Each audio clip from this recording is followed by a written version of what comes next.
नमस्कार, मैं मिसेस जयश्री अहिरा और मेरी माता जी श्रीमती मालती सोनार। हम बोईसर से हैं और मैं तो हाउसवाइफ ही हूँ और मेरे हस्बैंड यहाँ पे वापी में जीएम है कंपनी में, तो यहाँ पे हम ट्रीटमेंट के लिए आए थे इनके। जी, मम्मी को यहाँ पे गले में और गले के थोड़ा नीचे मतलब अन्ननलिका एसोफेगस में इसी गांठ हुई थी, तो इन्हें बहुत खांसी हो रही थी। 6 महीने से ना बहुत ही खांसी आ रही थी, तो घर में इसे ट्रीटमेंट तो करवा के देख रहे थे लेकिन खांसी जा नहीं रही थी। तो बोईसर में दिखाए थे डॉक्टर को, तो बोले कैंसर की लगती है तो आप आगे ट्रीटमेंट करवा लीजिए। तो हम नानावटी में गए थे, वहाँ पे सिटी स्कैन और बायोप्सी वो सभी करके फिर वहाँ उन्होंने बताया था कि गांठ है तो हमें वो निकालनी है केमो करके, तो 3 केमो इन्हें देने हैं। तो हमें यहाँ का पहले पता नहीं था, तो हमने बोईसर से अंधेरी अप एंड डाउन करके इनका केमो ट्रीटमेंट कंप्लीट करवाया।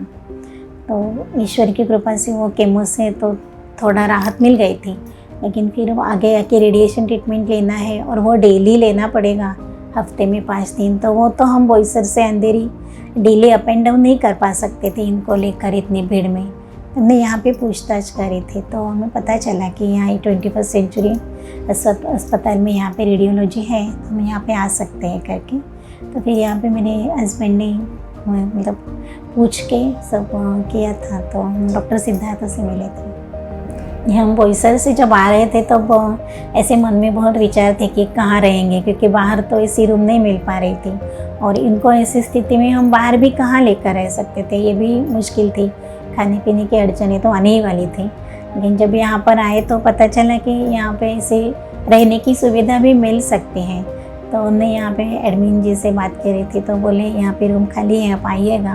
तो हमें मतलब ऐसे इतना ये रहा कि मतलब ऐसे भी हो सकता है किसी अस्पताल में कि ऐसी सुविधा हो सकती है, क्योंकि ज़्यादातर तो अस्पताल में जाना है, एडमिट होना है, वहाँ पे 2 महीने तक ट्रीटमेंट लेना है, इस विचार से ही बहुत सारा टेंशन आता है।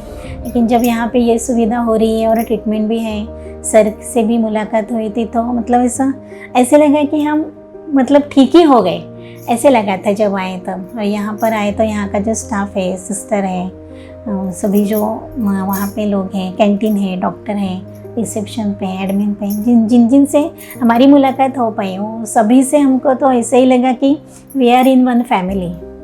हमको ऐसे नहीं लगा कि हम किसी अस्पताल में हैं, क्योंकि कुछ भी होता है और डॉक्टर के पास जाते हैं तो एक छोटा सा डर तो रहता है कि आगे जाके तकलीफ़ होगी या फिर खर्चा होगा या फिर क्या होगा, कैसे होगा मेरा, मैं ठीक होंगी कि नहीं होंगी, ऐसा सब रहता है। लेकिन जब यहाँ पर आए तो पूरा आत्मविश्वास था कि यहाँ से मैं इनको अच्छे से चल के लेकर जाऊँगी, and yes that is doing today.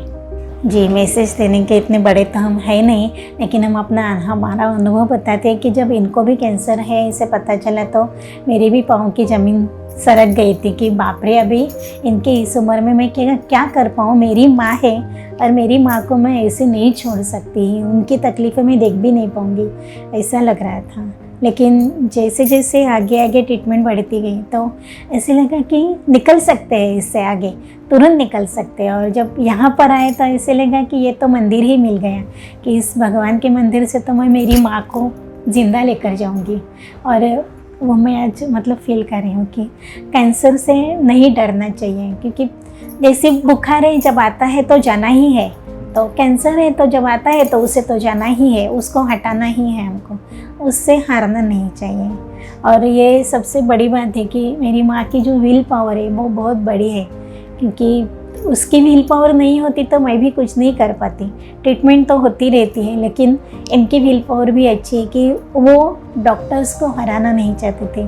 तो बोली डॉक्टर जो बोलेंगे, जैसा बोलेंगे, जितना बोलेंगे वही वैसा ही मैं करूँगी, एंड शी डिड इट।